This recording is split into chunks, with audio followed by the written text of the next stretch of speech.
Alors cet après-midi, du coup, on va évoquer la problématique des résidus dans les produits de la ruche. Et donc avec monsieur Klaus Wallner, qui travaille aussi à l'université de Hohenheim, au service apidologie, donc qui va assurer la présentation et à qui je vais tout de suite passer la parole. Donc remettez bien vos casques.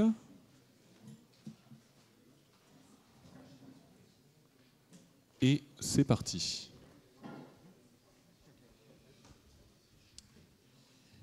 Ja, bonjour tous les apiculteurs et apicultrices. Je ne sais pas. Ich habe das gleiche Problem wie Eva. J'ai le même problème que ma collègue Eva. On a bien appris le français il y a longtemps à l'école, mais je peux vous garantir que ça fait longtemps que j'en ai plus fait et c'est pourquoi je vais faire mon intervention avec l'aide des interprètes. Et je voudrais aussi remercier Christophe et Eva aussi, qui a vraiment tout fait pour traduire aussi les présentations en français. Je pense que ça n'a pas été facile pour lui et je dois dire qu'il a vraiment fait un excellent travail. Merci. Rapidement, je voudrais me présenter. En fait, au début, j'étais un apiculteur amateur qui faisait, et j'ai commencé en fait il y a 12 ans avec donc quelques ruches et puis tout d'un coup je me suis dit c'est fascinant, j'ai commencé à chercher aussi des études qui pourraient aller avec, j'ai trouvé donc ce que je voulais et donc tout comme Eva, je suis également apiculteur, j'ai 40 à 50 ruches et j'ai les mêmes problèmes que vous avec le varroa. Et donc, non seulement nous faisons de la recherche dans ce domaine, mais nous sommes également dans le même cas de figure que vous avec les mêmes problèmes. J'ai fait des études d'agronomie aussi et l'agriculture à Hohenheim avec donc la productivité et les produits phytosanitaires. Ensuite, j'ai fait une spécialisation dans l'apiculture et l'apidologie avec aussi donc tous les dégâts causés par l'empoisonnement des abeilles en raison des différents pesticides. Et en 1988, j'ai commencé à développer un laboratoire pour faire l'étude des résidus que l'on trouvait dans les produits de la ruche. Donc nous ne faisons pas de surveillance en tant que telle, nous faisons plus un screening, nous essayons de voir ce qui se passe au niveau de la qualité du miel. Quels sont les facteurs d'influence? Où est-ce que nous pouvons peut-être essayer de réguler les choses? Ou est-ce que nous pouvons modifier encore peut-être certains comportements? Donc, voici les objectifs de notre laboratoire. Quels sont donc les différents problèmes des contaminants que nous avons? Eh bien, nous avons en fait 3 contaminants principaux. Donc, d'une part, tout ce qui est la pollution environnementale, l'agriculture avec les pesticides chimiques et en apiculture, les différents moyens de lutte et différents matériels que l'on utilise également. Comment est-ce que ces contaminants que l'on retrouve plus tard comme résidus, comment est-ce qu'ils rentrent dans les ruches? Et j'ai essayé sur la prochaine diapo de vous donner donc une idée donc, de comment ces différents contaminants, ces différentes substances entrent dans les colonies. Nous avons en fait 4 domaines très importants. Vous avez donc le nectar, les pollens, les propolis, l'eau. Donc vous avez cet aspect de la collecte. Et les abeilles ont un contact très intense avec différentes plantes. Et bien sûr, elles ont des contacts aussi avec les substances sur les plantes. Ensuite, ces abeilles ont bien sûr un pelage, vous le savez. Et donc, grâce à ce pelage, vous avez aussi une charge électrostatique des soies et vous pouvez sorte de petits éléments, de petites structures, que ce soit des germes, des spores ou des poussières, qui sont également transportés. Et bien sûr, dans les alvéoles, l'abeille rentre très précisément, très exactement dans l'alvéole, ce qui fait que ce qui est sur son pelage est ensuite déposé dans l'alvéole. Ensuite, bien sûr, vous avez l'aspect donc de la ventilation. Vous avez toujours, par exemple, aussi un certain nombre de substances gazeuses qui sont générées et qui peuvent être transportées vers la colonie et dans la colonie. Et vous avez aussi différentes particules, et ce sont ensuite des résidus qu'on retrouve, par exemple, dans la cire, si ce sont des substances lipophiles. Et le dernier facteur qui est également aussi très important, c'est l'apiculteur lui-même qui utilise différents instruments, qui utilise par exemple aussi la cire gaufrée, qui utilise donc parfois des rayons qu'il achète. Et donc, en fonction de la qualité de la cire, on peut avoir des résultats plus ou moins positifs. Ensuite, comme je l'ai dit, on a des différents moyens et produits qui sont utilisés pour lutter contre certains parasites, comme le varroa, par exemple. Mais où est-ce que je trouve donc ces résidus? Est-ce que je les trouve dans la cire, dans le miel, ou est-ce que je les trouve partout? Donc, est-ce que l'on a véritablement un effet d'échange entre ces différentes substances et différents contaminants et ensuite les produits de la ruche? C'est quelque chose dont l'apiculteur doit être conscient pour qu'il puisse également aussi lutter contre. Et c'est ce que nous voulons examiner de plus près aujourd'hui. Rapidement, en ce qui concerne notre laboratoire, nous sommes en fait un laboratoire qui fournit une prestation de service pour les apiculteurs. Nous réalisons à peu près 3000 analyses d'échantillons de miel par an, 800 analyses de cire, et ça fonctionne, et c'est assez peu coûteux puisque ça coûte à peu près 30 € par échantillon pour faire une analyse, de manière à ce que nous sachions comment la qualité évolue ou se dégrade et comment est-ce que l'on peut véritablement avoir des résultats. Donc, ce que nous voulons, évidemment, c'est que les apiculteurs nous envoient des échantillons pour que l'on puisse faire ce genre d'études. Et nous sommes également un laboratoire certifié. Nous sommes un des rares laboratoires certifiés pour les analyses de cire. Quels sont les objectifs que nous poursuivons? Nous voulons essayer de garantir l'image de notre miel. Par exemple, nous voulons que nos miels soient, lorsqu'on achète un miel de chez nous, que l'on soit sûr que l'on a une qualité qui est meilleure, par exemple, qu'un miel venant d'Amérique du Sud. Et nous voulons essayer de tout faire pour que les éléments qui puissent endommager cette qualité soient combattus le plus rapidement possible. Par exemple, lorsque l'on a des substances venant de plantes traitées avec des produits sanitaires, que l'on retrouve donc ces résidus dans les ruches, nous voulons pouvoir étudier comment cela se fait et comment l'on peut lutter contre. Et comme Eva l'a déjà dit, nous essayons également de tester différents produits pour savoir s'il y a des risques d'avoir des résidus ou si en fait ce sont des produits efficaces que l'on peut utiliser. Nous avons toute une série d'appareils qui sont tous très coûteux.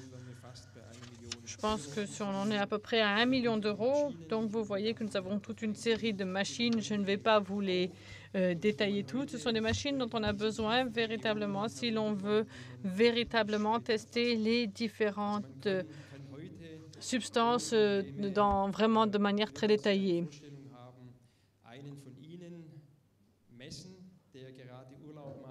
Si, par exemple, on fait une mesure sur quelqu'un d'entre vous qui fait une mesure, qui fait des vacances en Inde et qui est donc parmi 1 milliard de personnes, on peut déjà en faire une analyse et vraiment le capter. Donc, on est capable d'avoir des analyses très, très précises de nos jours et c'est quelque chose qui a évidemment des répercussions aussi sur les débats en ce qui concerne les contaminants et les résidus.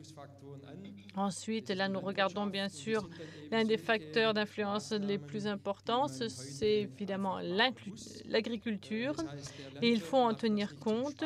Bien, il est évident que l'agriculteur ne fait pas ça pour s'amuser, il veut garantir ses rendements. Si il traite, donc il veut pas seulement semer, mais il veut aussi avoir un bon rendement. Et nous avons bien sûr, par exemple, pour le colza, vous avez aussi un certain nombre de nuisibles qui attaquent le colza au moment où de la floraison, par exemple des maladies fongiques, et qui se développent exactement à la période à laquelle il fait suffisamment chaud pour que le colza puisse fleurir. Et vous avez par exemple aussi différents insectes qui arrivent exactement à la période de la floraison du colza, puisque ce sont des insectes qui vivent de cette floraison du colza. Et bien sûr, l'agriculteur doit traiter à ce moment-là. Et la question qui se pose, c'est que se passe-t-il à ce moment-là? Si vous regardez une fleur de colza, vous pouvez voir, vous avez la possibilité que les différents pesticides et produits phytosanitaires tombent au fond de la fleur. Et en fonction de la position de la fleur, eh bien, vous aurez plus ou moins de liquide qui va être collecté dans le fond de la fleur, au fond de la corolle. Et ensuite, quelles sont les teneurs en résidus que l'on peut penser avoir ensuite dans le miel et aussi, est-ce que cela aura une influence sur la qualité de la cire? Parce que s'il y a des contaminants déjà dans le nectar de la fleur. Et c'est ce type de questions auxquelles nous essayons de répondre dans notre laboratoire. Si je veux savoir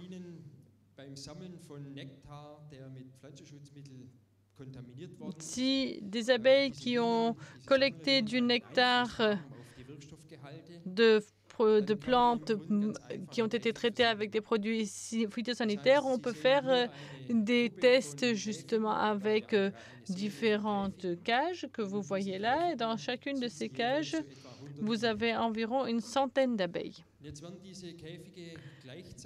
Dans chacune de ces cages, on apporte une nourriture, avec une nourriture que nous fabriquons nous-mêmes, avec de l'eau sucrée,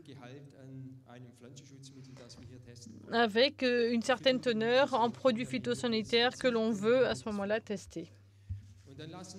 Et ensuite, nous laissons ces cages tranquilles. Les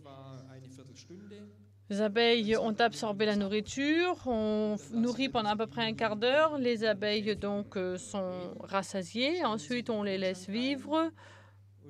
On les met dans l'étuve. Et au bout d'une heure, on ressort la première cage de l'étuve et on regarde donc les contenus des jabots. Et nous voyons quels sont les différents résidus du produit phytosanitaire que j'avais dans le jabot. Et nous le faisons donc pour toutes les cages sur une durée d'à peu près 5 heures. Et nous pouvons à ce moment-là prélever les restes alimentaires dans les jabots des abeilles. Donc nous pouvons sortir le jabot des abeilles et avec les différentes possibilités que dont nous disposons aujourd'hui, nous pouvons voir quels sont les contaminants que l'on retrouve au bout d'une heure, de 2 heures, 3 heures, 4 heures, 5 heures. Donc, nous sortons les jabots, on fait les mesures et on peut faire comparaison en disant, par exemple, on a apporté telle et telle substance aux abeilles et après combien de temps est-ce que nous avons des résidus? Est-ce que les abeilles peuvent modifier aussi la teneur en contaminants? Voilà à quoi pourrait ressembler l'un de nos résultats. Là, vous avez un insecticide que l'on utilise pour le colza lorsqu'il est en pleine floraison. On met cette concentration sur avec lesquels on nourrit les abeilles. Et nous voyons qu'au bout d'1 heure, il manque aussi beaucoup déjà de contaminants. Et après 5 heures, vous voyez que vous n'y retrouvez quasiment rien dans le jabot. Vous voyez que lorsqu'on avait 30% seulement de sucre et 50%, donc vous voyez une forte différence entre les 50% de solution sucrée et la solution sucrée à 30%. Ce qui signifie que vous avez un effet où ces contaminants disparaissent. Et la question qui se pose est de savoir que se passe-t-il. Et maintenant, nous allons regarder une abeille, une coupe d'une abeille, pour essayer de comprendre comment ça fonctionne. Là, vous avez la trompe qui passe par l'œsophage, qui passe par le thorax et ensuite qui va donc vers ce jabot et qui peut vraiment s'étendre de manière très importante. Et ensuite, vous avez un système capillaire qui est assez important.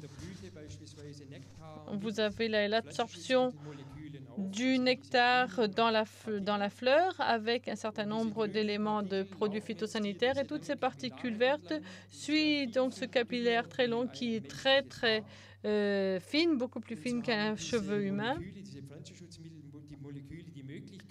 Et la molécule de produits phytosanitaires a la possibilité d'entrer en contact avec la paroi tissulaire.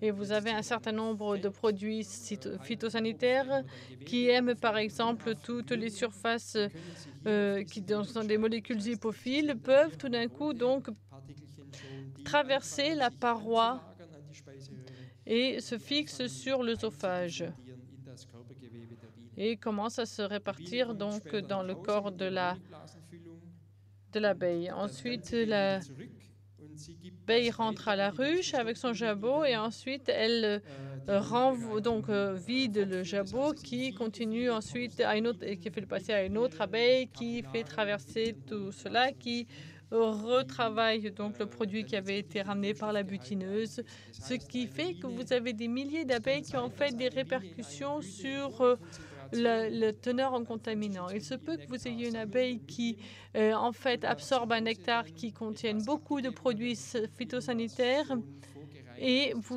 lorsqu'elle ramène le produit à la ruche, il est déjà préfiltré, si je puis dire. Et c'est un système qui fonctionne vraiment très bien avec les produits phytosanitaires lipophiles. Je vais aborder encore un organe.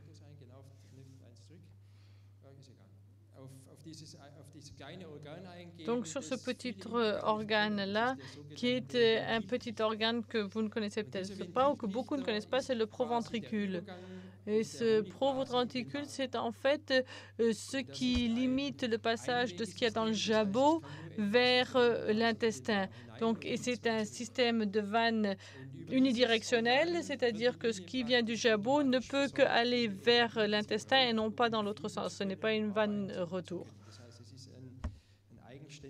Donc là, vous avez un organe qui est tout à fait indépendant et lorsqu'on regarde ça d'un peu plus près, là, vous avez une représentation schématique de ce proventricule.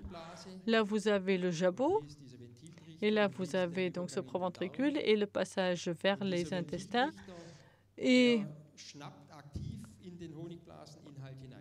vous avez donc ce proventricule qui, de manière active, donc qui absorbe ce qu'il y a dans le jabot. C'est un petit peu comme une gueule qui s'ouvre, ou comme pour une baleine, une gueule qui s'ouvre de deux côtés et qui, comme une baleine, arrive à filtrer et à absorber des milliers de litres d'eau pour arriver à en capter le plancton. Et c'est exactement la fonction que l'on a également aussi dans ce proventricule. Là, vous avez des tout petits poils sur les bords qui permettent de filtrer. C'est quelque chose que l'on voit également au microscope. Là, vous voyez donc cette double gueule de baleine et ces poils très, très fins Et l'on parfois se demande justement comment est-ce que la nature arrive à créer quelque chose d'aussi fin, d'aussi petit, d'aussi précis et d'aussi efficace. En ce qui regarde l'efficacité de ce proventricule, on peut le tester, par exemple, en donnant de la nourriture contaminée à des abeilles. Par exemple, avec des spores de levure ou avec des particules fines. Donc, des toutes petites structures. Et nous savons, par exemple, que ce proventricule a la possibilité de filtrer, par exemple, des différentes parasites, par exemple, comme aussi des spores de loques. Et nous avons aussi, par exemple, les spores de levure, qui sont beaucoup plus petits que des spores de pollen, que les pollens, les plus petits pollens. Et nous avons eu une concentration donc, de 6100 spores sur 1 microlitre de sirop. Donc, c'est la taille d'une tête d'aiguille maximum. Et vous voyez que si vous faites vous examinez après 10 minutes les résidus dans le jabot, vous voyez que sur les 6100 spores, l'on est déjà plus qu'à 117 spores au bout de 10 minutes. Donc, cette filtration se fait très rapidement et de manière très efficace. C'est quelque chose que l'on retrouve aussi justement dans les discussions. Et lorsque, par exemple, quelle est la distance qu'il faut maintenir entre les ruches et les routes, par exemple, lorsque l'on essaie de faire de l'apiculture biologique dans les zones urbanisées, par exemple, et on ne veut pas, bien sûr, que les particules fines se retrouvent dans le miel ou dans les zones industrielles. Mais nous voyons en fait que les abeilles arrivent très bien à gérer ce genre de choses de manière très efficace. Donc ce proventricule est vraiment absolument indispensable pour les abeilles qui peuvent ainsi aussi très bien se protéger contre toute une série de maladies. De manière générale, on peut dire qu'en fait, le corps des abeilles fonctionne comme un filtre. Et là, on peut se poser la question de savoir si l'ordinateur va se remettre en marche ou si l'ordinateur, lui, a décidé d'aller faire la sieste.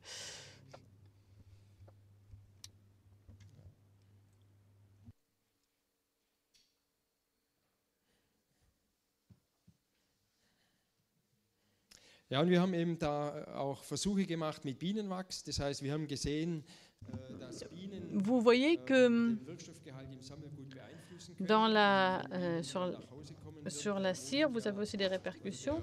Nous avons vu que nous avons déjà la première, le produit antécédent du miel qui est déjà rapporté lorsque les abeilles rentrent à la ruche, et nous voyons que ce produit a déjà été filtré. C'est quelque chose que l'on peut vérifier lorsque nous faisons une démodélisation avec des petits tubes à essai où nous faisons que des cellules modélisées et que nous pouvons remplir avec, par exemple, du nectar contaminé ou du miel contaminé.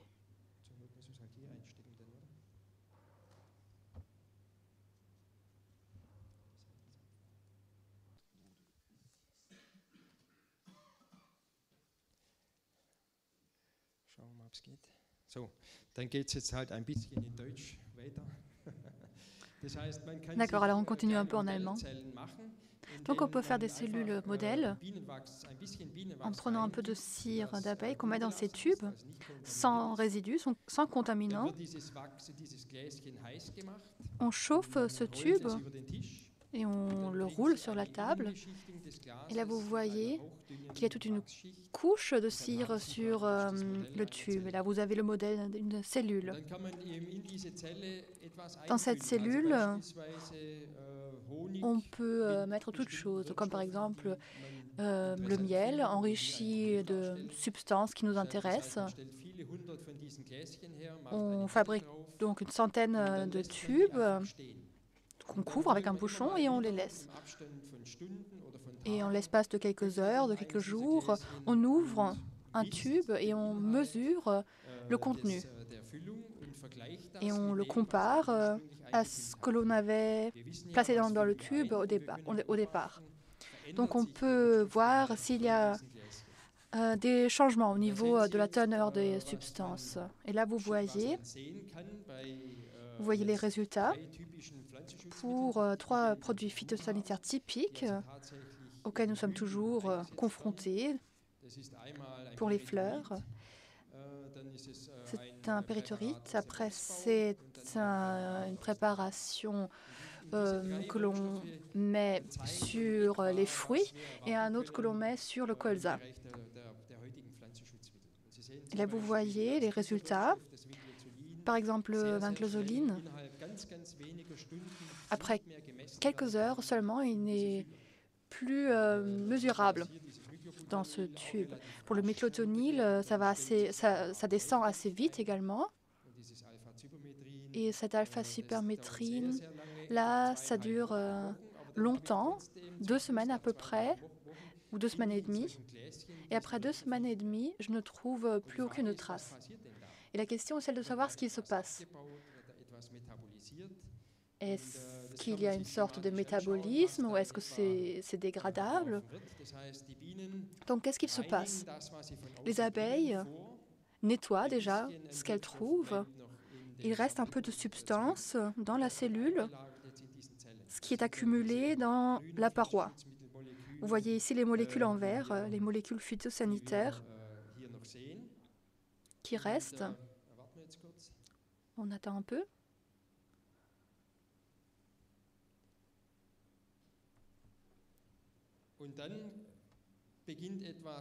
Ensuite,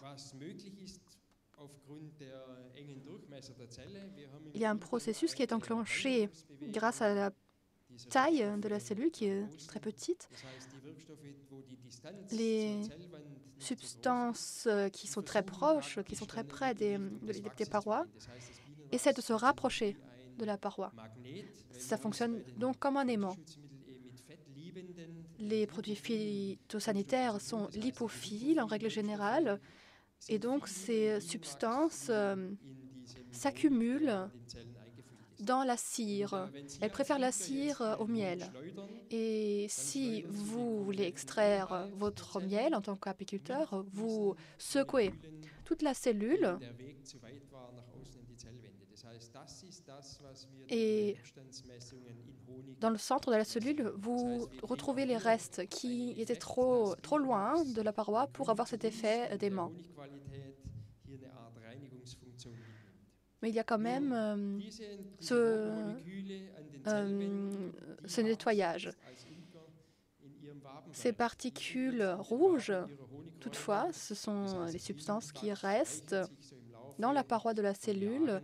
Et donc, au cours des années, la cire s'enrichit ou accumule les particules sans que l'on ne le voit.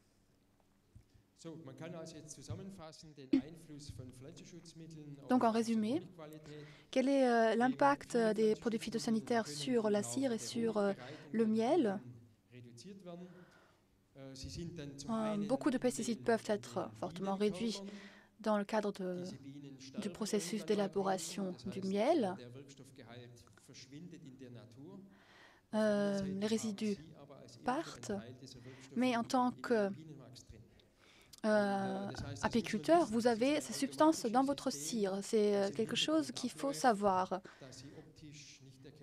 C'est quelque chose que l'on ne voit pas à l'œil nu, mais il faut le savoir. Qu'en est-il des substances hydrosolubles? Elles sont plutôt ou beaucoup plus dangereuses pour la qualité du miel parce que et les abeilles et la cire ne fonctionnent pas dans ce cas-là. Il y a donc beaucoup plus de particules dans le miel parce que ce système de filtre ne fonctionne pas ici. Voilà le résumé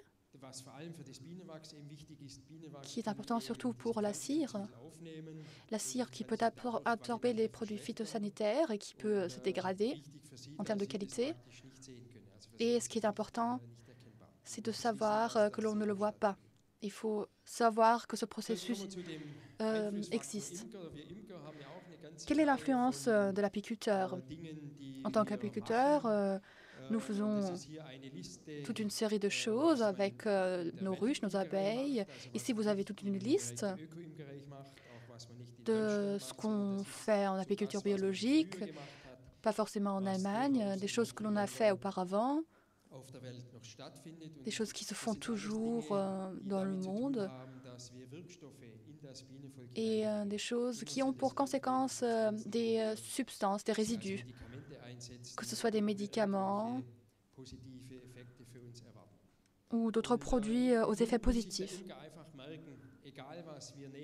En tant qu'apiculteur, il faut garder à l'esprit qu'il y aura toujours des résidus. Cela vaut aussi pour les acides organiques, pour le thymol par exemple. Donc, si l'on traite les ruches, il y a toujours des résidus. Il n'y a tout simplement pas de discussion. Si l'on faisait des analyses, on trouverait toujours des traces, par exemple, d'acide formique. Ce qui est important, c'est la quantité et ce sont les propriétés chimiques des substances.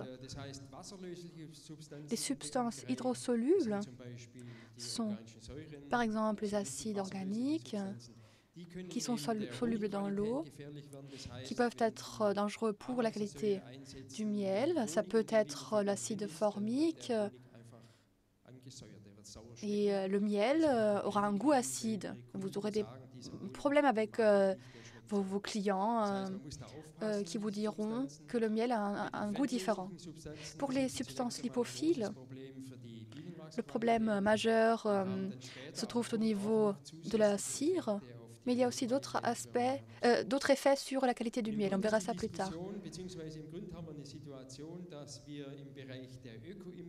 Et donc, dans le domaine de l'apiculture biologique, nous travaillons avec des produits qui n'engendrent aucune discussion parce que le consommateur n'a pas peur de substances. Il pense que l'acide formique, l'acide lactique, l'acide oxalique est quelque chose de bon. Il pense pouvoir évaluer ou se faire une opinion de ces substances. Lorsqu'on parle de produits chimiques, le consommateur se pose plus vite des questions.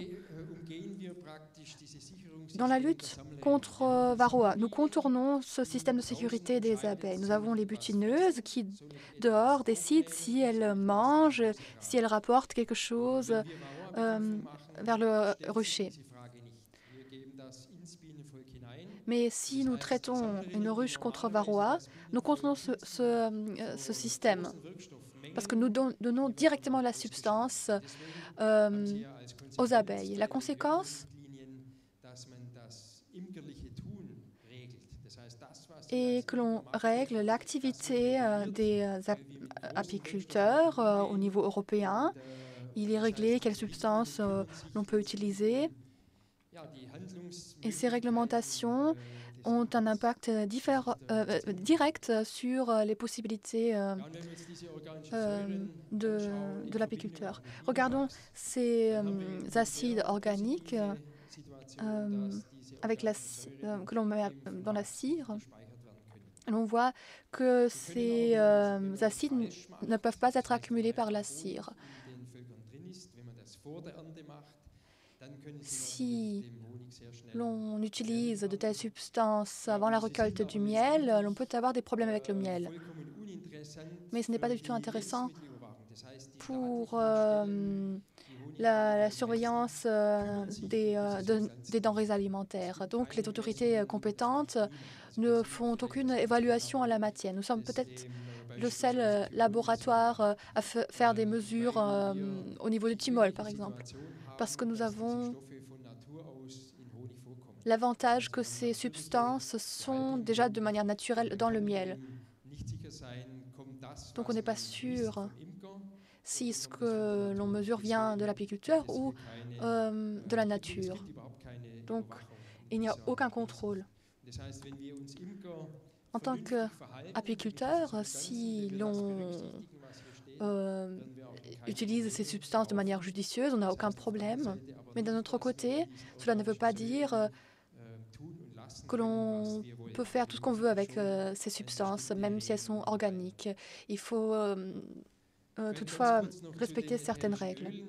Concernant les huiles essentielles qui sont très répandues dans le monde des plantes et qui sont utilisées par l'homme, les abeilles collectent également ces huiles essentielles. Ce sont donc des substances naturelles. C'est pourquoi la situation est un peu différente ici. En ce qui concerne la discussion et les problématiques des résidus. Le thymol, par exemple, reste pendant longtemps dans les cellules. C'est pourquoi nous utilisons le thymol à la fin de l'année, lorsqu'il fait un peu plus froid. À ce moment-là, le thymol est stabilisé dans les cellules et c'est au printemps, lorsque les abeilles recommencent à travailler, qu'elles ventilent cette substance. En revanche, il n'y a pas d'enrichissement au fil des années. On peut se l'imaginer comme une pile que l'on charge, qui se décharge et que l'on charge encore une fois. C'est comme un cycle. Il n'y a pas d'enrichissement au fil des années. Ça monte jusqu'à ce qu'on arrive à un pic et après ça redescend. Si l'on voulait, on pourrait éliminer ces résidus dans le traitement de la cire, mais malheureusement, normalement, on fait les analyses de cire à l'automne, dans une phase où la teneur en thymol est la plus élevée. Donc c'est peut-être un mauvais moment de l'année, parce qu'ainsi on n'a plus de préjugés vis-à-vis du thymol. Il faudrait peut-être le faire à un autre moment de l'année.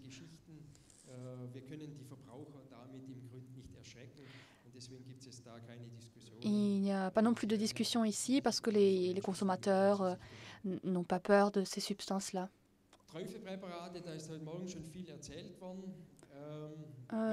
Les préparations instillées, on en a déjà parlé ce matin lorsque nous faisons une instillation.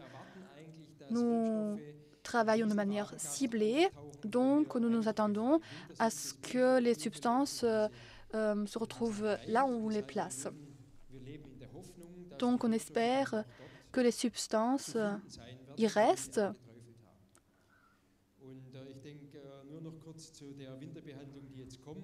Et concernant le traitement en hiver, pensez ou gardez à l'esprit que les abeilles doivent être véritablement entassées. Et il faut vérifier s'il y a aussi des abeilles sur le côté ou un peu à l'écart.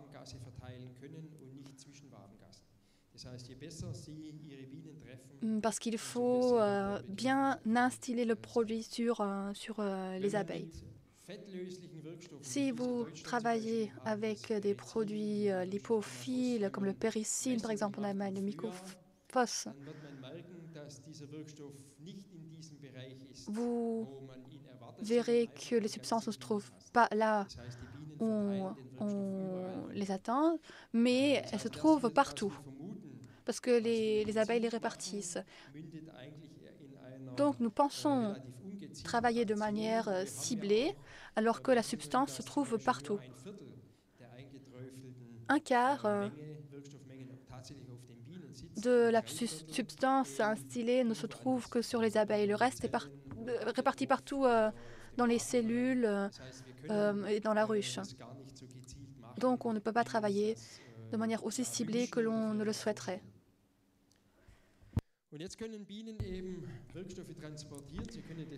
Les abeilles sont capables de transporter les substances sur leur corps, mais aussi par leur transpiration de la cire.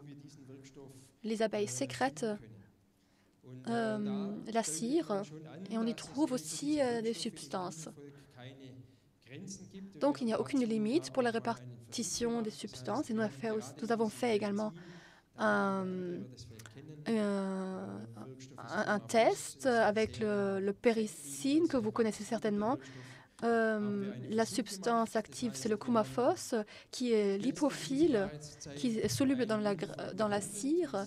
Cette année, nous avons traité une colonie d'abeilles avec beaucoup de péricine. Nous avons donné beaucoup de doses. Et c'est avec entre 5 et 24 parties par million que nous les avons traités avant l'hiver.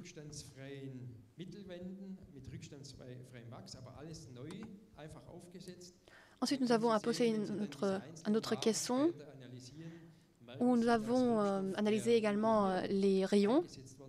Et vous voyez que la substance qui a été utilisée en bas se retrouve aussi au-dessus. Et lorsqu'on appose un troisième caisson, on voit aussi que la substance y est toujours présente.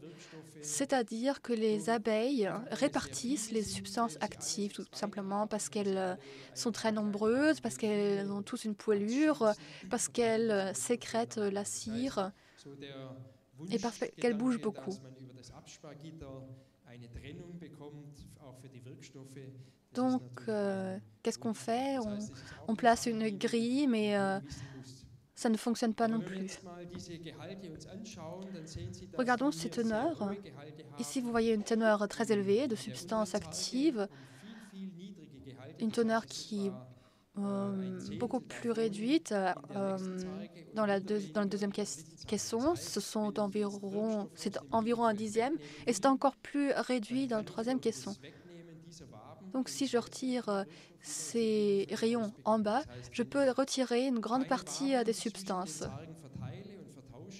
Si je ne change pas les rayons entre les caisses, je sais à peu près combien de substances actives il y a dans quel caisson. C'est ainsi que je peux contrôler la répartition. Ça vaut pour le péricine, mais aussi pour toute une série de produits phytosanitaires et pour d'autres polluants qui peuvent être accumulés par la cire. Les substances sont donc réparties dans la ruche. Nous n'avons aucune influence sur cette activité. Et les concentrations les plus fortes se trouvent là où nous avons instillé les préparations. Il y a aussi des analyses sur l'activité des essaims. Par exemple, lorsqu'on travaille avec apistane ou péricine, les abeilles ou les essaims sécréteront de la cire. Ces abeilles grandissent avec cette substance et elles sécrètent à nouveau cette substance qu'on retrouve dans la ruche. Et cela peut poser des problèmes lorsqu'on veut travailler en bio et lorsqu'on achète de la cire ailleurs. Donc, la cire d'abeille peut accumuler des substances actives et malheureusement, elle peut également émettre également des substances. Ce n'est donc pas un sens unique. On retrouve ces substances également dans les larves et dans la nourriture des larves. Ces larves, vous les voyez ici, avec leur nourriture, avec leur sirop. Et dans ce sirop a la possibilité d'absorber des substances qui se trouvent dans la cire. Et c'est à ce moment-là que la larve se nourrit des substances qui se trouvaient dans la cire. À la fin, nous avons un cocktail de substances et personne ne sait ce qui se passe véritablement. Nous avons donc fait des analyses. Nous avons analysé la cire des cellules royales et aussi les substances dans la gelée royale et les substances sur les reines elles-mêmes. Et vous voyez très bien que pour Coumaphos, qui se trouve dans la péricine, est présent dans les cellules, dans la gelée royale et même sur les rennes. Il y a un autre exemple pratique. Un apiculteur de Pologne nous a appelés. Il nous a dit qu'il avait des problèmes avec ses colonies. Il en avait perdu 200 et il nous disait qu'il avait un problème avec la cire. Il a demandé de l'aide et nous avons dit d'accord. Nous lui avons demandé de nous envoyer de la cire gaufrée qu'on a analysée avec des étudiants. Et vous voyez ici ce cadre avec la paroi médiane où l'on voit que les abeilles ont totalement accepté cette cire. Elles construisent leur alvéole, la reine accepte tout. Il y a un couvain. Et lorsqu'on regarde plus tard, on voit aussi des cellules fermées. C'est très bien fait. Et donc, on s'est dit que cette apiculture polonaise avait un autre problème. Mais on a regardé au bon moment, donc au moment de l'éclosion, et on voit ici que les premières abeilles sortent déjà. Mais qu'est-ce qu'on voit? On voit qu'elles ne sont pas capables d'éclore. Elles essayent de sortir de la cellule, mais elles ne sont pas capables d'ouvrir la cellule. Elles essayent de percer l'opercule, mais elles restent coincées. Elles ne peuvent pas continuer. Elles ont faim, elles demandent à manger. Et la colonie d'abeilles dit que celui qui a déjà des problèmes à la naissance n'est pas souhaité dans la colonie. Donc, ces abeilles-là sont perdues, elles meurent et elles seront mangées par les autres abeilles. Et les autres abeilles vont nettoyer ces cellules et tout le processus recommence. Quel est le problème des abeilles? On le voit ici. Le problème, ce sont les restes des cocons. La larve fait un cocon comme un papillon.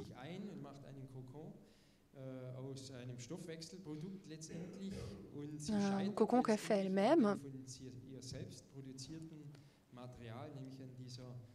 Et c'est un matériau qu'elle produit elle-même. Et c'est elle-même qui se construit sa propre tombe.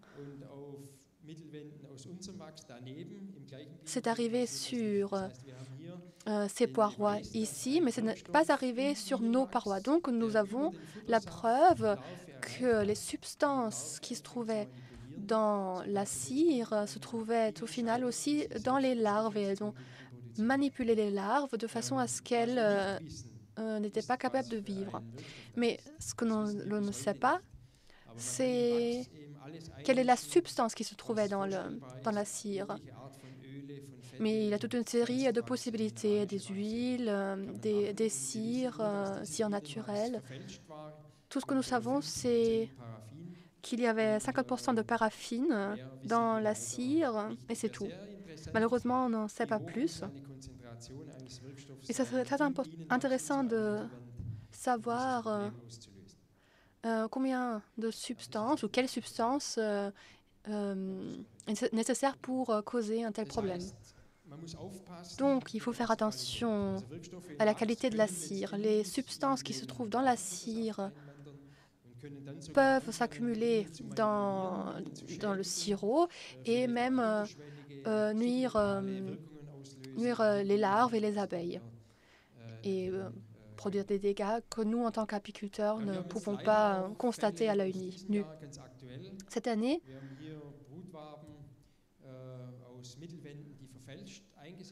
nous avons fait un autre essai. Nous avons eu 2 cadres à gauche. Vous voyez de grands dégâts sur le couvain. On y a utilisé des parois médianes où il y avait 25% de stéarine. Regardons cela de plus près.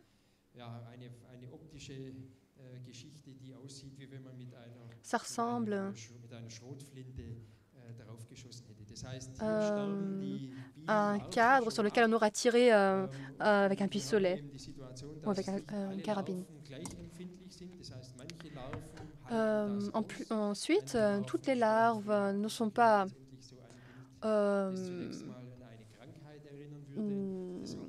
vulnérables de la même façon, donc ça peut aussi dépendre des colonies et des larves. Ici, nous voyons un autre cadre avec une autre contamination. Ici, c'est de la paraffine. Cette paraffine descend les fils. Donc, qu'est-ce qu'on voit? On voit que le rayon entier descend, il glisse. Les abeilles essaient de le réparer et de construire leurs cellules. Ce sont des problèmes récurrents, malheureusement. La cire devient de plus en plus chère. C'est pourquoi il y a des personnes qui commencent à frelater la cire. Concernant la contamination de la cire, en général, il n'y a presque aucune réglementation parce que ce n'est pas un produit alimentaire. Le concept de pur n'est pas du tout défini. Si l'on veut acheter de la cire pure, on s'attend à ce que la cire n'est pas frelatée, un autre s'attend à ce qu'il n'y a pas de résidus, et le vendeur pense qu'il suffit de nettoyer ou de nettoyer la cire avec un système de filtre. Donc, on n'est pas d'accord sur la définition du mot « pur ».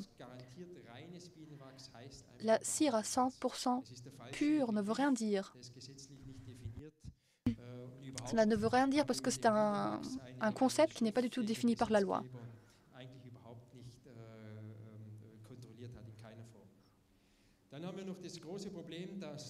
Un autre problème, les abeilles elles-mêmes sont de mauvaises indicatrices. Elles ne mangent pas cette cire. Tout ce qu'elles font, c'est de la moduler. Donc, elles ne réagissent pas directement à cette contamination. Tout ce qu'elles font, c'est travailler avec cette cire et elles sont obligées de l'accepter. Et l'apiculteur est également un mauvais indicateur parce que il ne reconnaît aucune contamination sur la cire. On ne le sent pas, on ne le voit pas. Donc l'apiculteur, qu'est-ce qu'il fait? Il fait confiance à son vendeur et il ne fera jamais contrôler sa cire. Aucun apiculteur va laisser faire une analyse pour 250 € juste pour vérifier si ce que le vendeur lui a promis est vrai. C'est pourquoi il y a des personnes qui se permettent de vendre de la cire contaminée ou frelatée. En plus, les analyses sont très coûteuses. On n'en fait pas encore, mais on a décidé d'en faire à l'avenir et de le faire à un prix abordable pour les apiculteurs, un prix qui se trouvera entre 30 et 40 € par échantillon. Mais pour le moment, c'est très cher. Il y a très peu de spécialistes qui savent le faire. Donc, nous avons vu que les résidus dans la cire ont des répercussions sur les colonies et également sur le miel. C'est quelque chose qu'il faut garder à l'esprit. Et il faut aussi savoir qu'il y a deux processus différents qui sont très importants. D'un côté, nous pouvons avoir des particules de cire dans le miel que l'on ne peut pas filtrer, surtout pour les miels qui cristallisent vite, comme le miel de fleurs. Et ensuite, il y a ce processus de migration de la cire jusqu'au miel.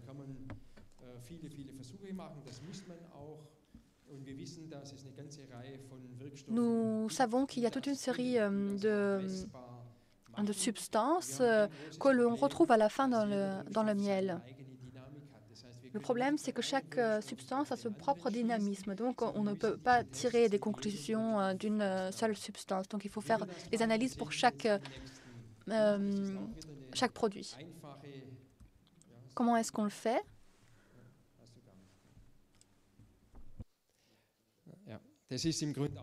Donc, c'est en fait un principe tout simple.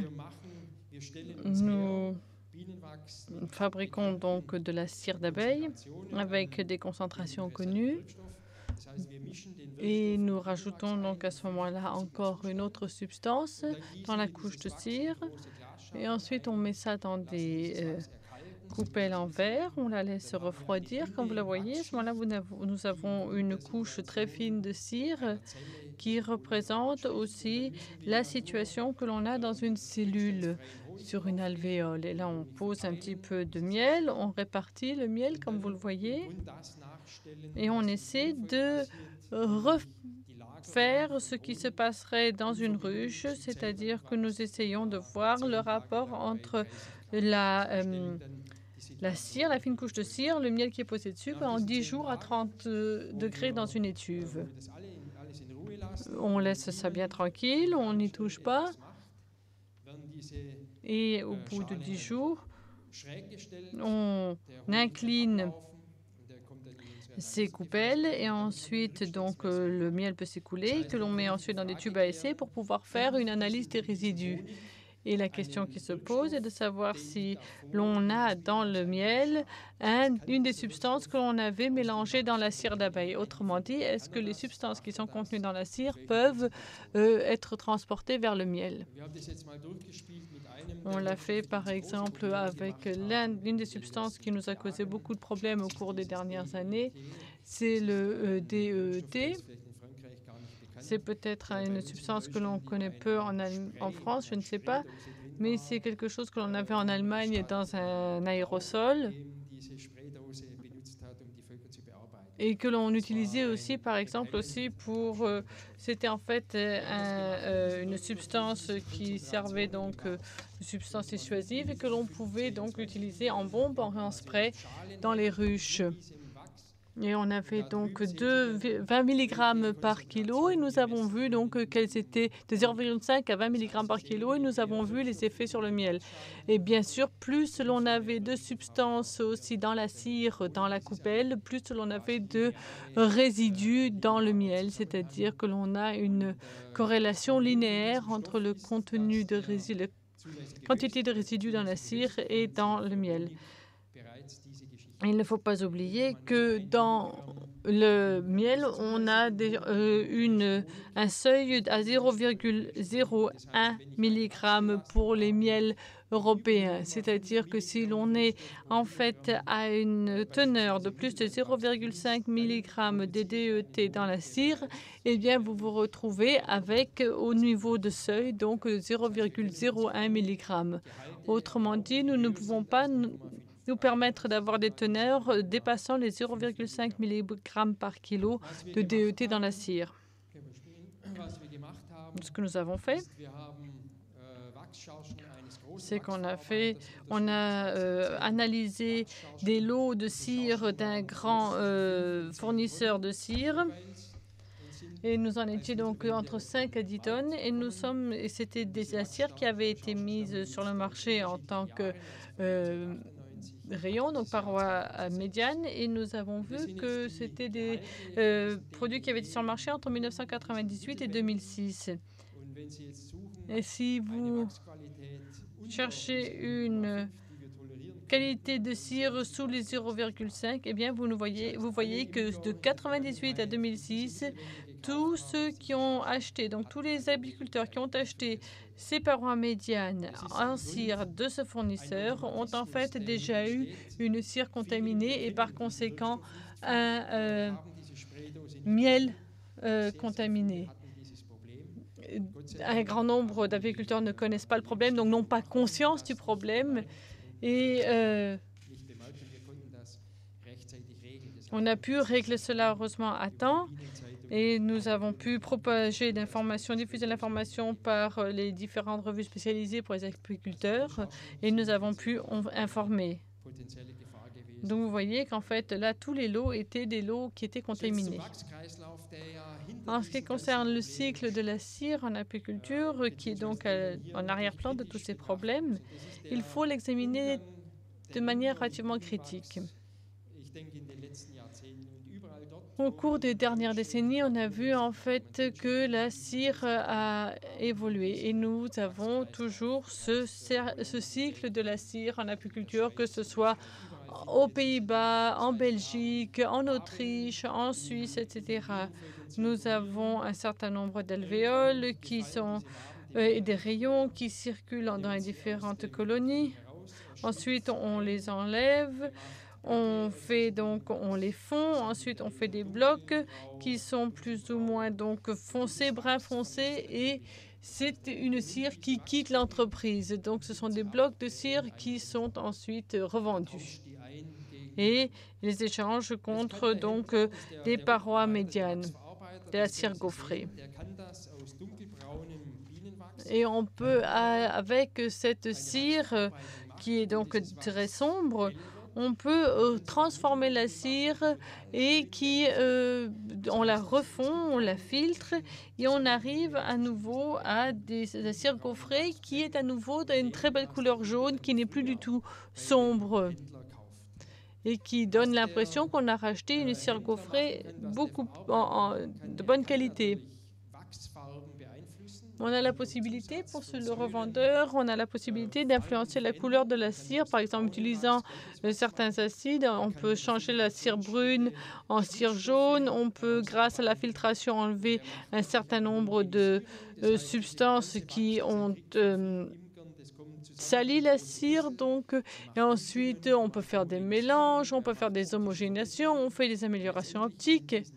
Et en fin de compte, ces cires gaufrées contient toutefois encore tous les produits qui ont été utilisés, qui ont contaminé la cire au cours des années.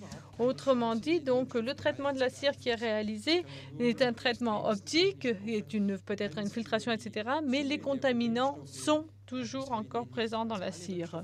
C'est-à-dire que toutes les substances qui nous dérangent sont encore présentes dans la personne, ne les enlève. On se retrouve donc avec cette cire gaufrée et qui contient encore les contaminants.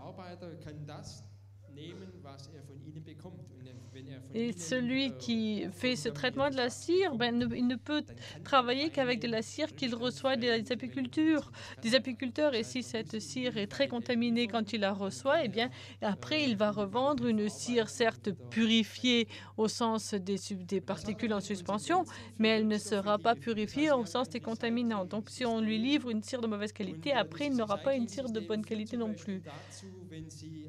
Lorsque l'on voit, par exemple, que l'on utilise plus une certaine substance. Par exemple, ce que l'on avait autrefois un certain nombre de bandelettes avec du bromopropylate. On a arrêté d'utiliser en fait cette substance en 1992.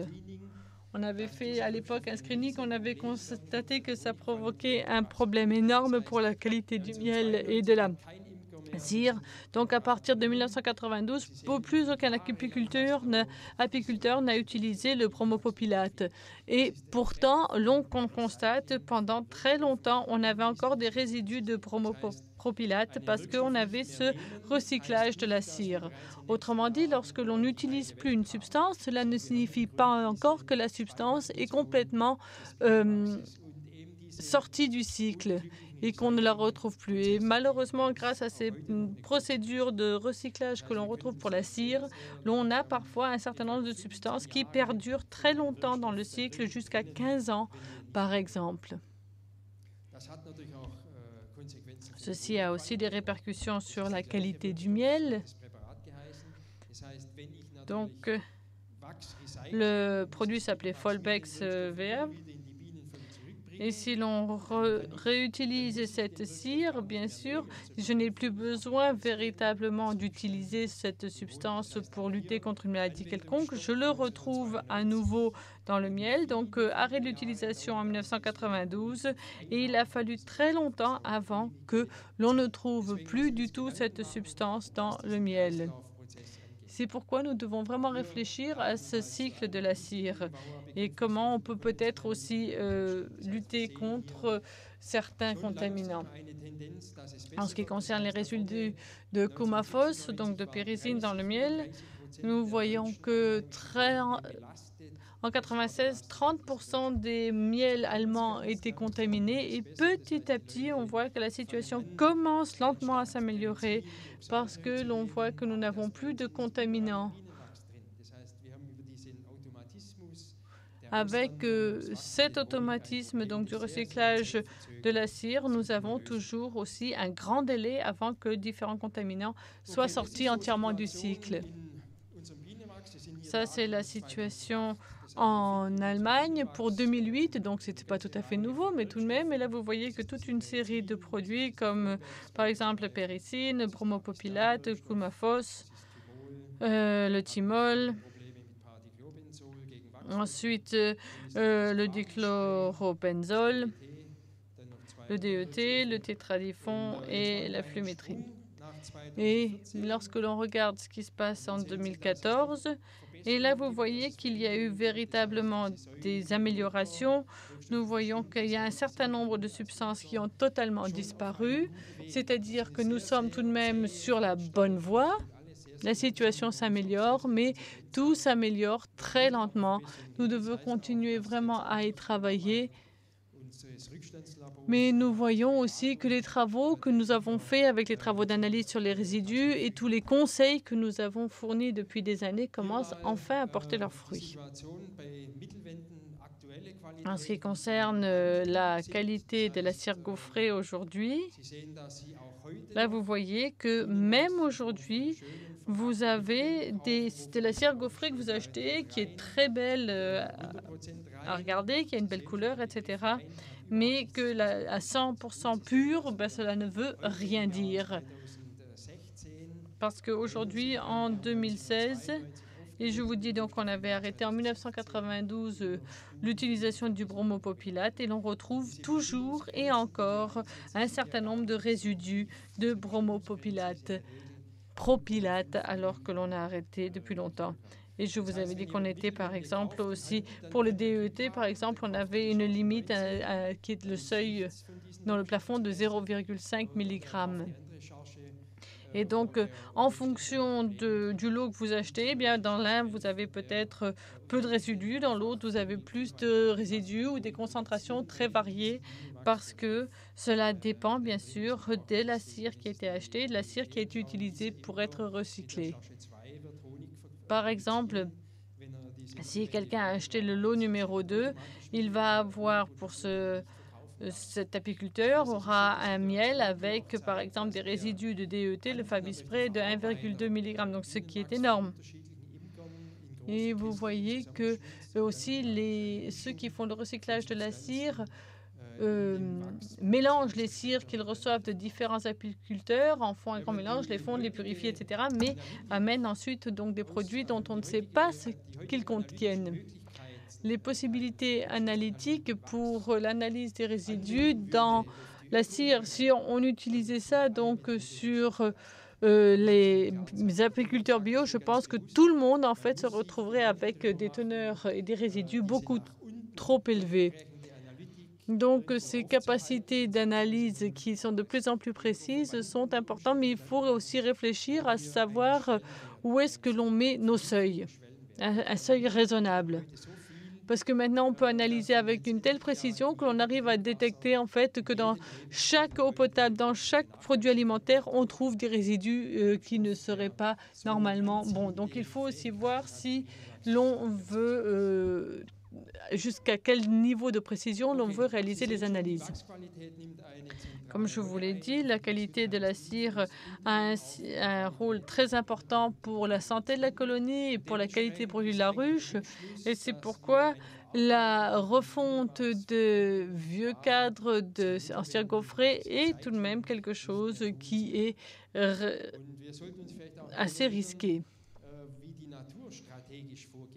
Alors, que fait par exemple la nature? Dans la nature, il n'est pas prévu que l'on ait en fait une réutilisation de l'ancienne cire, de cire usagée. Si vous avez par exemple, autrefois, l'on avait donc des ruches sauvages et vous aviez tout d'un coup la fausse teigne qui arrivait et qui mangeait la cire, qui détruisait cette cire et on pouvait ensuite avoir une nouvelle cire avec une nouvelle ruche. Et lorsque nous faisons du recyclage de la cire, en fait, on fait quelque chose que la nature ne voulait pas. Et on ne voulait pas donc réutiliser et être reconfronté avec cette vieille cire. C'est-à-dire que lorsque l'on fait quelque chose qui n'est absolument pas prévu par la nature, il faut également se dire que cela risque d'avoir des effets secondaires négatifs.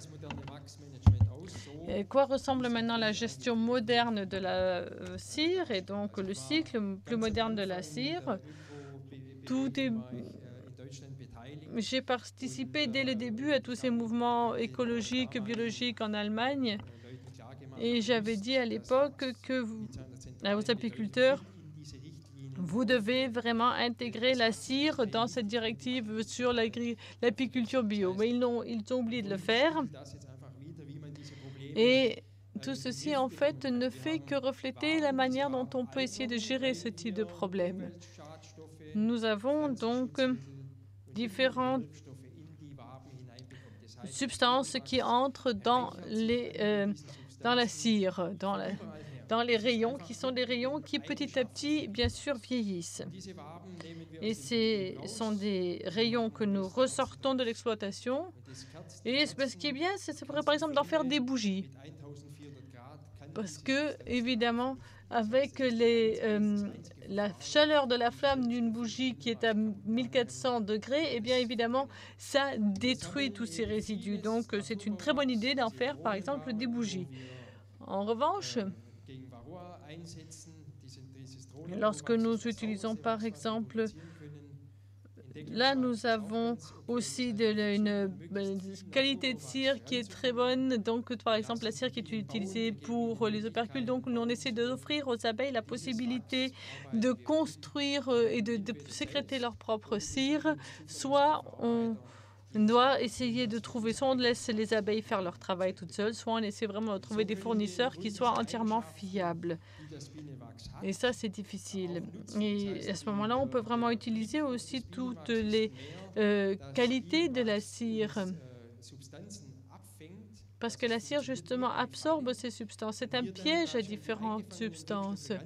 Et si nous arrivons à avoir une bonne gestion à ce moment-là de ces rayons usagés pour les sortir de l'exploitation, ne les sortir du recyclage, qu'ils ne fassent plus partie de ce cycle, à ce moment-là, on arrivera aussi à réduire les teneurs en résidus et en contaminants. Donc, comme je l'avais dit, la cire s'enrichit avec différentes substances.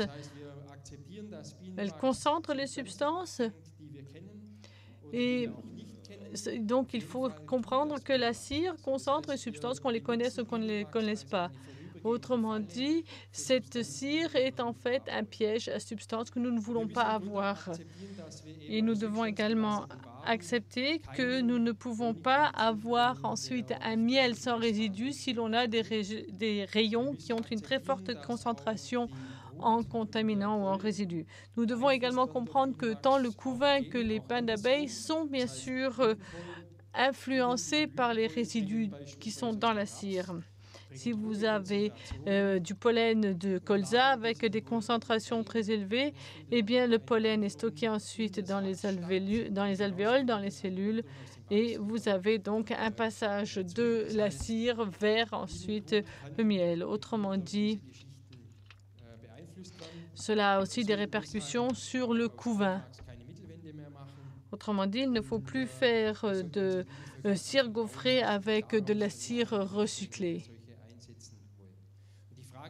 Ce qu'il faut se demander, c'est de savoir d'où est-ce que l'on pourrait trouver quelle pourrait être la source de cire gaufrée qui nous permette d'être sûrs d'avoir une qualité fiable, la qualité dont nous avons besoin pour être vraiment aussi avoir une qualité excellente. Il faut que l'on ait un numéro de lot sur le paquet, il faut qu'il y ait un certificat aussi qui corresponde au numéro de lot. Il faut que l'on retrouve par exemple aussi des indications sur les indications de mesure, sur les résidus mesurés. Et il faut évidemment que l'on ait une certification que ceci n'a pas été, de quelque manière ou d'une autre, faussé comme résultat. Et en tant qu'apiculteur, il faut utiliser les substances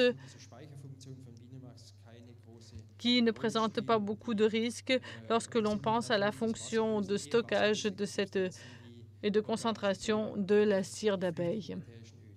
Par exemple, aussi tout ce qui est les acides, les huiles essentielles qui sont volatiles. Là, nous avons fait aussi un test donc sur différents miels et aussi là, nous avons maintenant donc un nouveau seuil. Et si nous regardons la situation actuelle avec les différents résidus, et nous avons donc les différents produits qui sont des produits varroacides, vous avez une situation qui diffère beaucoup par rapport aux années précédentes. Si vous voyez les résultats d'il y a 10 ans, lorsque nous avons commencé à faire ce genre d'analyse, vous voyez partout que nous avions encore des colonnes très élevées. Donc, l'on voit que l'on a de moins en moins de résidus. Le thymol reste, mais c'est quelque chose qu'on le retrouve toujours dans la cire d'abeille de manière naturelle et c'est quelque chose qui ne nous pose pas de problème aussi en discussion sur les résidus. Donc, on s'améliore. Vraiment, l'on voit que les apiculteurs réagissent aux différentes mesures que nous avons réalisées. Et en Allemagne, nous avons vu que on a par exemple les apiculteurs qui n'achètent pas un certain nombre de produits, par exemple tous les PDCB que l'on avait, ou un certain nombre de produits qui étaient contre les varroa, ou le Fabispray, par exemple, nous avons vu qu'il n'est plus acheté. Les apiculteurs ont refusé de l'acheter alors que c'était encore disponible dans le commerce et alors que ces produits ont encore une autorisation. Les apiculteurs ne les ont plus achetés. Autrement dit, les apiculteurs sont très réactifs et essaient de trouver d'autres moyens pour lutter contre différentes maladies. Donc, on voit que l'on a une véritable influence de la part des apiculteurs. Et si l'on fait des mesures entre les mesures pour les miels bio et les miels conventionnels, on voit qu'il n'y a pas beaucoup de différence, pas toujours. Parce qu'on avait, par exemple, des miels bio qui étaient vraiment devant, qui ont essayé, qui ont été des précurseurs et qui ont vraiment lutté pour une meilleure qualité. Et maintenant, tout d'un coup, les conventionnels se disent « Ah ben tiens, on pourrait peut-être essayer de le faire ». Donc, nous nous rapprochons en fait aussi de la qualité du miel bio et la qualité miel conventionnel n'est plus aussi grande qu'autrefois. Lorsque l'on regarde la qualité des miels, mais également d'autres facteurs d'influence qui nous causent quelques problèmes, nous voyons donc que nous améliorons. Mais il y a d'autres secteurs qui, en revanche, nuisent à la qualité de nos produits. Par exemple, tout ce qui est les produits phytosanitaires que l'on a, par exemple, dans l'agriculture. Et ce sont toutes des substances actives que l'on retrouve, par exemple, sur le colza.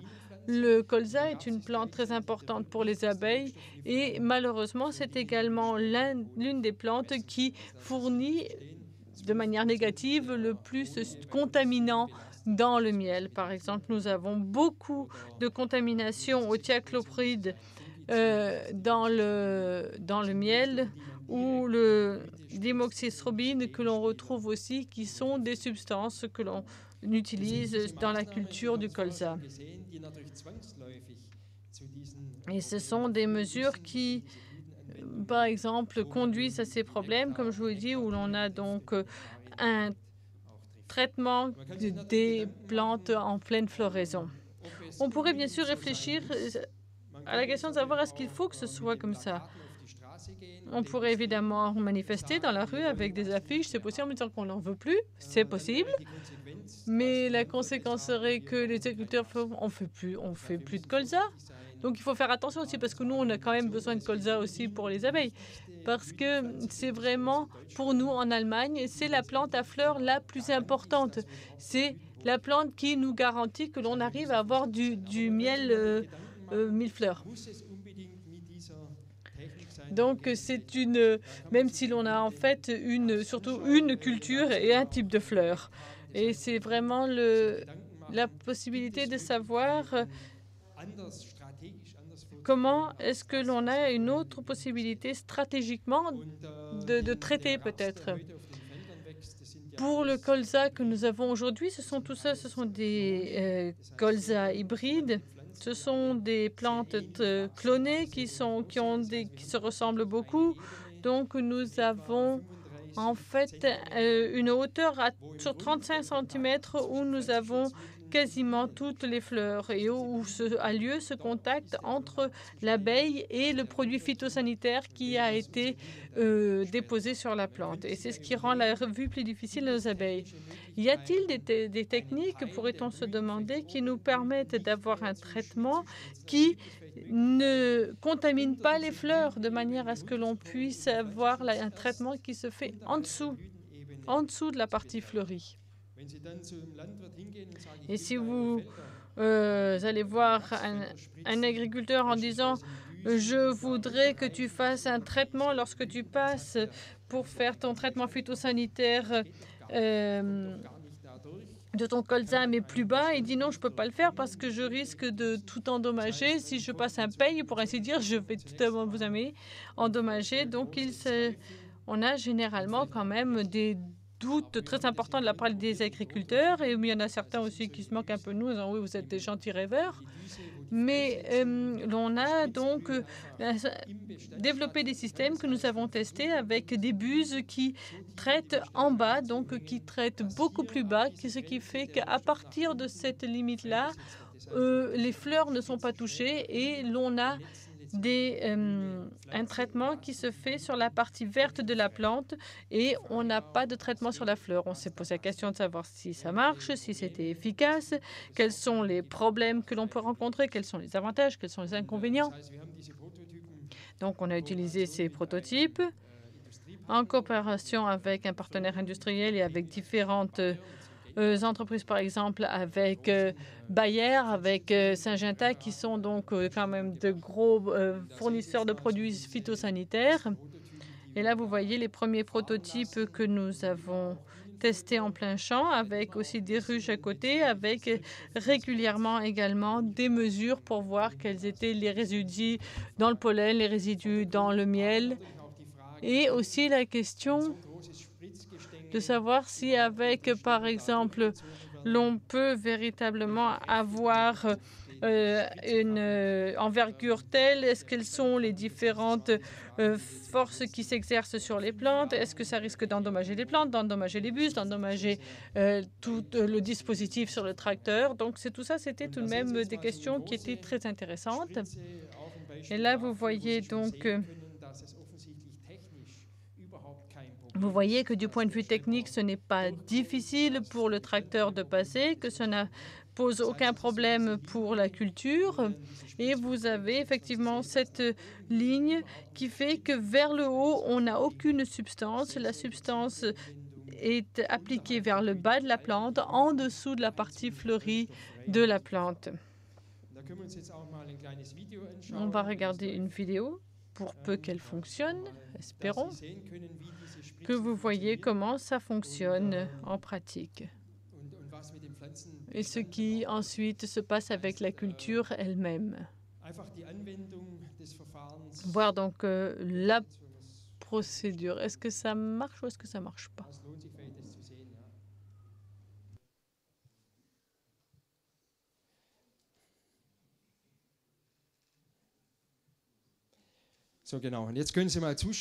Donc là, vous voyez que ce sont des bus qui sont très élastiques, qui ne sont pas lourdes, qui n'endommagent absolument pas les plantes.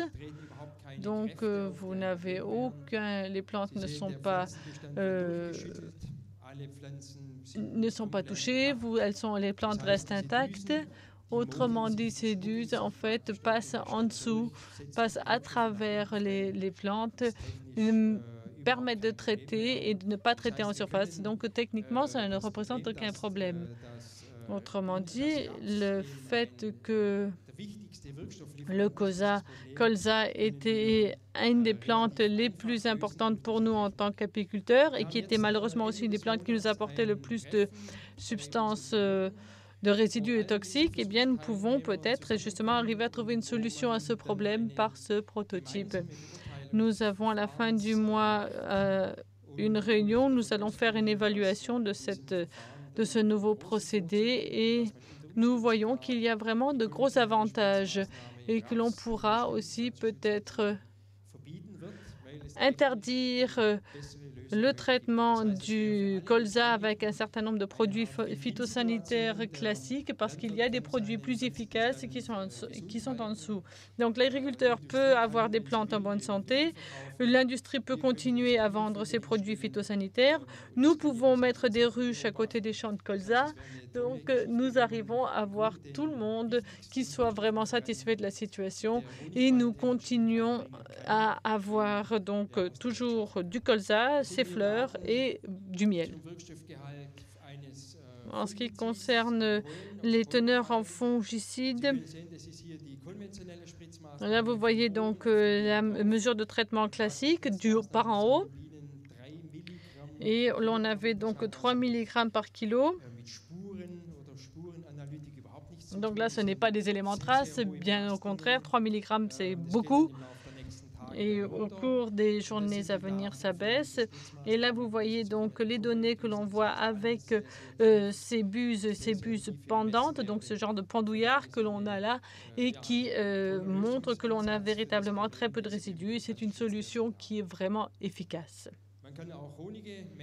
On peut faire également des mesures sur les miels avec donc l'application conventionnelle avec les différents produits qui étaient dans le réservoir.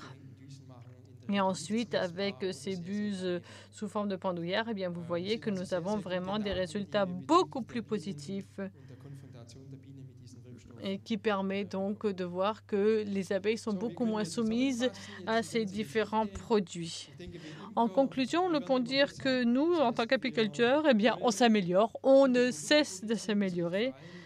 En ce qui concerne la qualité des produits aussi, elle s'améliore, surtout dans la zone d'Europe centrale où l'on mange aussi beaucoup de miel, excusez-moi. Et on voit que le miel est un produit qui est très apprécié. Et nous voulons, bien sûr, nous, en tant qu'apiculteurs, produire des produits de grande qualité qui soient appréciés et nous assumons les responsabilités que nous avons. Lorsque l'on voit un certain nombre d'autres pays qui sont de gros exportateurs de miel, vous avez parfois des régions où les gens ne mangent pas de miel. Ils en exportent. L'Argentine, par exemple, exporte du miel, mais ils n'en mangent pas. Donc, l'Argentine produit uniquement pour l'exportation. Et ils se disent, oui, bon, les autres, ils n'ont qu'à le manger, nous, on n'en mange pas. Donc, en fait, on se moque un peu de ce que nous avons. Mais chez nous, comme nous sommes des consommateurs de miel, des producteurs et des consommateurs de miel, nous sommes évidemment très sensibles à l'amélioration de la qualité du produit. Donc, nous nous améliorons de plus en plus. Nous essayons de mettre en œuvre tout ce que nous découvrons grâce à nos mesures. Nous avons des effets très positifs en ce qui concerne la qualité de la cire, surtout en ce qui concerne les résidus. Bien sûr, la question qui se pose encore est de savoir qu'est-ce qui se passe avec ceux qui reçoivent la cire et qui veulent un petit peu augmenter leur marge bénéficiaire et qui peut-être ne font pas tout ce qu'ils devraient et qui frelatent la cire, par exemple, en rajoutant de la paraffine ou autre chose. Ensuite, nous voyons que les pesticides utilisés dans le colza peuvent parfois véritablement torpiller nos efforts, puisque les produits phytosanitaires et les traitements phytosanitaires se font de manière très peu avantageuse pour nous. Et on a vu qu'il y a des solutions possibles et qu'il faut seulement faire preuve d'un peu d'imagination, d'esprit d'innovation et que pour le colza, par exemple, là, nous avons une solution intéressante. Ensuite, nous ne devons pas perdre de vue donc l'objectif d'un miel dépourvu de résidus. Et nous devons continuer donc à travailler avec nos analyses. Et nous ne devons pas oublier que nos analyses deviennent de plus en plus précises. Mais parfois, peut-être qu'il faut mettre aussi un frein un peu à cette précision de l'analyse pour définir des seuils de manière à ce que l'on ne fasse pas des analyses si précises que l'on arrive à déterminer des résidus partout. Parce qu'il y en a, c'est un fait, mais est-ce qu'il s'agit de savoir quelles sont les traces que l'on trouve, parce que est-ce que l'on a encore des résidus ou est-ce que lorsqu'il s'agit en fait quasiment d'oligotraces, est-ce que c'est vraiment quelque chose que l'on achète, que l'on appelle encore un résidu, ou est-ce que c'est quelque chose que l'on estime être en dessous d'un certain seuil, qui est un seuil qui serait considéré comme nocif? Et nos analyses, par exemple à Hohenheim, ne sont évidemment pas seulement disponibles pour les apiculteurs allemands.